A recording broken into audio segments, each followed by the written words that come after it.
We're joined now by our Patriots insider, Jeff Howe from The Athletic Boston, and this is a wacky game, Jeff. I don't know where you were, if you had stayed up in the press box for that final play or you were making your way down. Take us through what the experience was like for you as that game ended.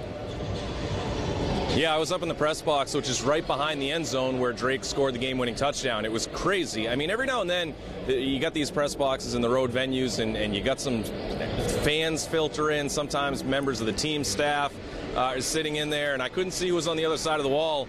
But there were people to our left, maybe 20 feet to our left, who actually started cheering. So it was sort of a bizarre scene in the press box as well. I mean, for everybody at home who doesn't know, I mean, you're supposed to be pretty silent and working in a professional manner. But, I mean, when something like this happens, it was absolutely crazy. But you got the vantage point. All right, you know that first catch is going to happen. You have a pretty good idea that that first lateral is going to happen. But more often than not, it's like that second guy who has the ball ends up running himself into the ground because, you know, he wants to be the guy who has all the glory.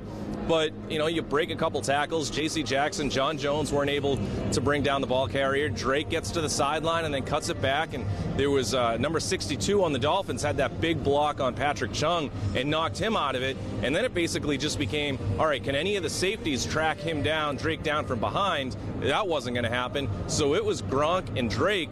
And Drake is a superior athlete to Gronk. And you knew at that point, I mean, barring a miracle in the other direction, that Drake was going to score that touchdown and give the Patriots a loss in a game that, on the other side, you know, they're usually the ones who pull off the improbable wins.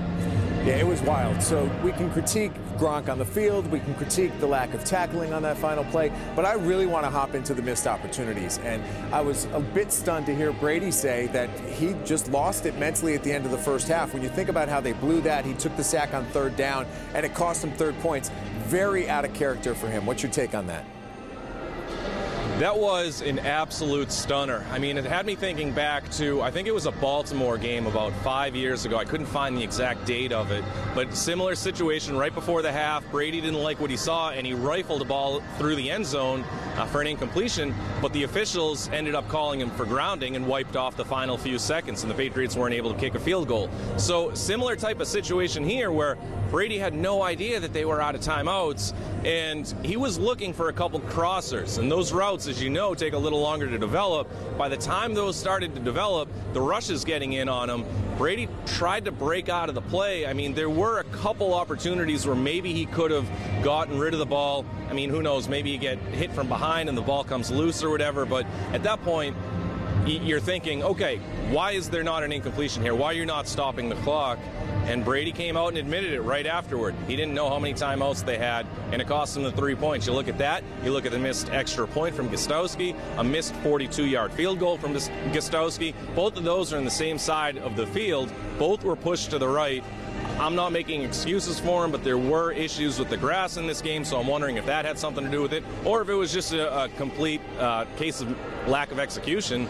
But again, you look at all those points that they gave away right there. There's 7 right there, and they lose the game by a point. We've been very complimentary of the defense over the last couple of weeks. They gave up 23 points combined against the Jets and the Vikings. Not the case today. It seemed like any time the Patriots took advantage of their opportunities and scored, the defense gave it right back. As you were watching it, what were you seeing go wrong on the field? It was just so many big plays, and Frank Gore is like 140 years old. He's supposed to move to Florida to work, you know, to live in a retirement gated community, not to rough up the Patriots on the ground down here. I mean, that was completely shocking, because I'll even back it up further. Their defense overall in their last 4 wins, sandwiched around that loss in Tennessee, was really good. They were allowing 11.5 points a game in those last 4 wins. The defense was the least of my concerns going into this game. They gave up 5 scoring drives, obviously including that Hail Mary at the end, or the hook and lateral play at the end. On all 5 of those drives, the Dolphins not once faced a third down. So that tells you they're getting gashed on first and second down. There's too many big plays. And, I mean, there were some uncharacteristic situations. Gilmore was in coverage for a 23-yard touchdown. Jason McCourty had a tough game and had to get subbed out. So, again, just some guys that you were really relying upon, if not for the entire season, certainly of late, and they just weren't able to execute. And again, when you're giving up those big plays on first and second down, that's usually a collective effort. And they had a great third down defense today. It was just on those scoring drives, they never got there. So let's look ahead a couple of ways. We're going to look ahead from a standings perspective first. I guess in a way fortunate that Kansas City and LA, the Chargers, are in the same division. They're going to be battling with each other. One's going to be 1 or 2 seed. The other one's going to be a wild card, which is incredible. But Houston loses, so the Patriots, as of right now, still in that 2 spot. Huge game against the Steelers. How do you see them responding? And I guess we really don't know how significant this loss is until we see where they stand at the end of the regular season. But into the locker room, how did they respond to it? How do you see them responding next week? Yeah, I mean, that was sort of like the big topic of conversation, aside from the final touchdown there were a lot of guys saying this is a huge point for them to show how they can respond to some serious adversity. And they can ask themselves, and, they all would say, well, I feel like this team is mentally tough enough to be able to do that.